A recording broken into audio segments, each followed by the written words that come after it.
Okay, so welcome back. We're going to talk about organization. I'll go through this quickly so it doesn't get too slogged down in the details. So the basic idea of organizing anything that you're writing is that you just have sections. Like I was saying in the intro, it doesn't have to be this way. You're not reporting, you're not writing an essay for school. You can be fluid as much as you want to be for whatever is important to you. But it's always nice to start with something that grabs the attention of the reader. So in journalism they call it the lead. It's what's happening and what's interesting. In the Matthew Power reading that I gave you, it will be clear what I think is a good one. That article is just really, the introduction's really great. And it's simple and it works, but something that grabs the attention, explains what's happening, makes you want to read more. Introduction, setting things up, the setting, the time, the characters, whatever. Development. So in the introduction you have some kind of conflict that's created and you're going to develop it. How do the characters deal with this problem? Again, this is real, it's nonfiction, so the people are characters, but it helps to have like a plot line to keep people understanding what's happening, and then the conclusions and reflections. And of course, between all those things you have transitions, and like I was saying, this is only a guide. Especially when it's created like this, you can have all kinds of weird postmodern stuff. That's fine, but this is a good idea to keep with, especially if your subject is strange. So introductions set up the physical setting, the characters, the tone. Like in the Joan Didion essay, great tone, voice, you know exactly who she is, that she doesn't have a huge ego, but she's very smart and she's sarcastic, and it's really endearing. You really like her right away, and that's great that she could do that so quickly. Conflict helps move your piece along.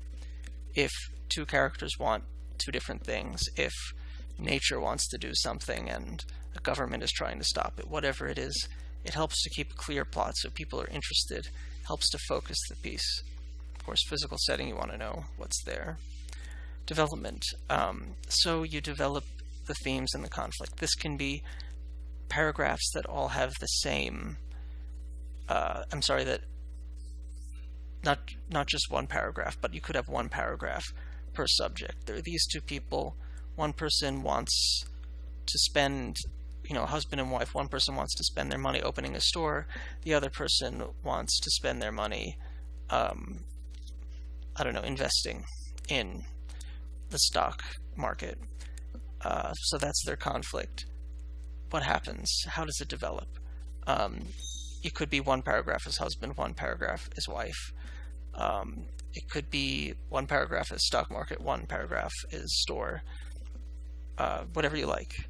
But what's important is that the conflict is developing and the themes that are brought out, they become deeper. There are more examples. You learn more about what you're talking about.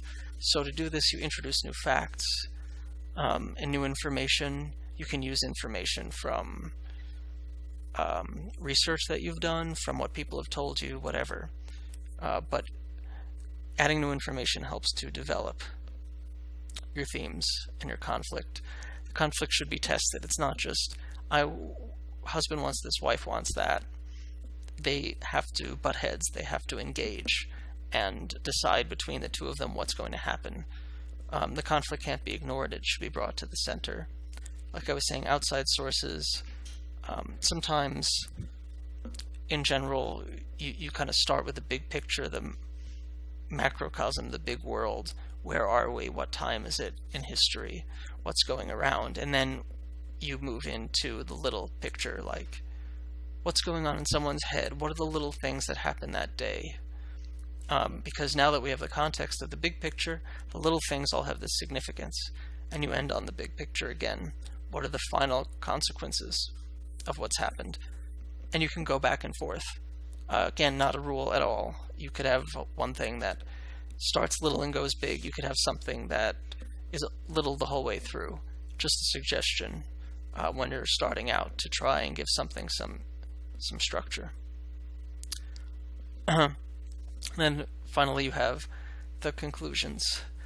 The conclusions should have some kind of satisfying ending. It could be sad, it could be happy, but feel like the conflict was completely developed. The plot was completely developed to the end. The reader feels like, okay, I learned what I needed to learn from this piece. Macro and micro ending, same thing as Big Little Picture. Does this end on a detail from your character's life? Does it end in how the world has changed or not? How the world has not changed? Questions that are set up in the beginning should be answered in the end. If you want to know what's going to happen, are they going to get the restaurant? Are they going to open a store? What happens? You want to know this at the end. And that's also like the conclusion of the conflict. So next here we have transitions. Transitions guide you through the conflict from one thing to another. So this would be when you move from the micro world, the little picture, to the big picture. You need a transition, something to tell you, okay, we're not in this person's head. We're not looking at the little details of their life anymore. Now we're talking about something bigger, the country, history, the weather, something that is more broad. You need to move from one place to another. So you'll use a transition when you're changing the setting, the place, or the time. And it can be as simple as using a connecting word like meanwhile or 5 years later. So you have husband and wife have a conflict. I want a store. I want to invest in the stock market. And then 5 years later, they finally decide how they're going to invest the money. You just need a transition, something to say, okay, now we're 5 years later. It could be an emotional transition, not just something in time. It could say, the happy moments were like this, the sad moments were like this. You just need something to connect the parts.